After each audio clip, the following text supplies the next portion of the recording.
Shalom, selamat pagi Bapak Ibu Saudara yang dikasihi Tuhan Yesus. Salam sejahtera buat saudara semua dimanapun berada.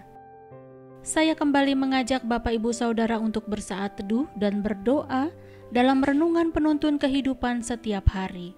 Kiranya damai sejahtera dan sukacita oleh Roh Kudus senantiasa melimpah dalam hati dan kehidupan kita semua. Tema firman Tuhan hari ini berjudul Hati bagi Allah. Firman Tuhan terdapat di dalam Matius 5 ayat 20. Demikianlah firman Tuhan. Maka aku berkata kepadamu, jika hidup keagamaanmu tidak lebih benar daripada hidup keagamaan ahli-ahli Taurat dan orang-orang Farisi, sesungguhnya kamu tidak akan masuk ke dalam kerajaan surga. Saudaraku yang dikasihi Tuhan Yesus, seperti apakah hati bagi Allah itu? Hati bagi Allah ternyata bukan ditunjukkan dari pelaksanaan kewajiban-kewajiban Kristen secara lahiriah, seperti yang dilakukan oleh orang-orang Farisi. Karena ternyata Tuhan Yesus melihat bahwa sebagian besar ritual keagamaan mereka dilakukan untuk kepentingan diri sendiri. Dalam Matius 23 ayat 2 sampai 36, Tuhan Yesus mengecam dengan sangat keras ahli-ahli Taurat dan orang-orang Farisi karena hidup keagamaan mereka tidak selaras dengan sederet tuaian buah-buah perbuatan hidup sehari-hari yang seharusnya mereka tunjukkan dengan baik.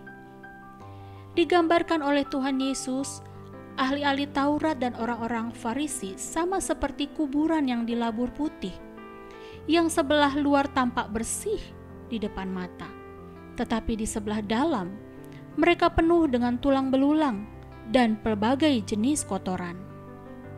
Saudaraku, tahukah bahwa ciri utama dari hati bagi Allah adalah kita dapat merefleksikan hidup kita karena mengasihi Allah dengan segenap hati, segenap jiwa, dan akal budi kita, yaitu dengan perbuatan-perbuatan dan perilaku-perilaku yang menyenangkan bagi Allah.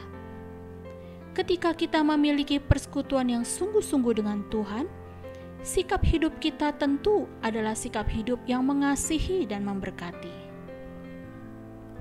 Inilah ciri-ciri orang yang memiliki hati bagi Allah.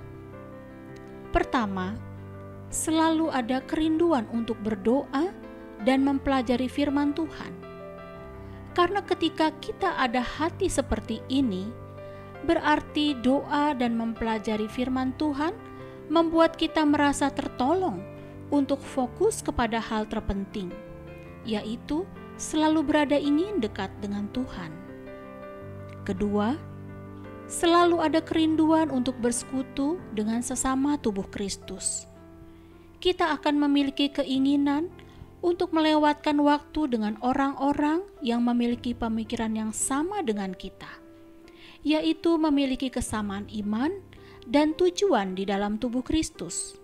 Misalnya dengan berdoa bersama-sama, berdiskusi tentang hal-hal rohani, dan melayani bersama. Ketiga, ada hati yang selalu ingin melakukan apa yang benar. Kita akan cenderung memikirkan apa yang menjadi kehendak Allah dan kita ingin digunakan Allah untuk mengembangkan sikap yang konsisten dalam menjadikan Alkitab sebagai referensi bagi apapun yang kita lakukan.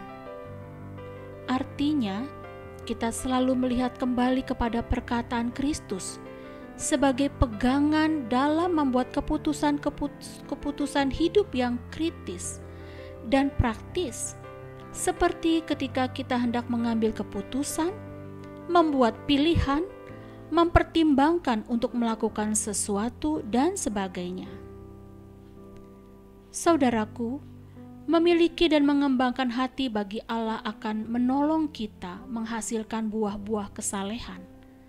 Entah kita seorang suami, istri, seorang pengusaha, seorang pekerja, pelajar, mahasiswa, dan apapun bidang pekerjaan kita. Seorang Kristen tidak saja rajin dalam soal beribadah, tetapi juga harus bertumbuh. Poinnya adalah, sungguh-sungguhlah hidup di dalam Tuhan dan hidup dengan cara memuliakannya. Amin. Mari kita berdoa. Tuhan Yesus, kami bersyukur karena pagi ini firman-Mu mengajarkan kami untuk bagaimana memiliki hati bagi Allah. Bagi Engkau, korban bakaran, ritual-ritual keagamaan, ataupun ibadah-ibadah yang kami lakukan, tidak akan Kau pandang baik dan menyenangkan jika hati kami menjauh daripada-Mu. Bapa, tolonglah kami. Kami tidak ingin bersikap seperti ahli Taurat dan orang-orang Farisi. Kami ingin memiliki hati bagi-Mu dan sungguh-sungguh mempermuliakan Tuhan dalam kehidupan kami. Di dalam nama Tuhan Yesus kami berdoa. Amin. Kiranya berkat yang sempurna dari Allah Bapa kita, kasih karunia dari Tuhan Yesus, dan persekutuan yang indah dengan Roh Kudus menyertai kita semua dari sekarang ini sampai selama-lamanya. Maju terus dalam tuntunan Tuhan, saudara. Sampai jumpa esok hari. Tuhan Yesus memberkati.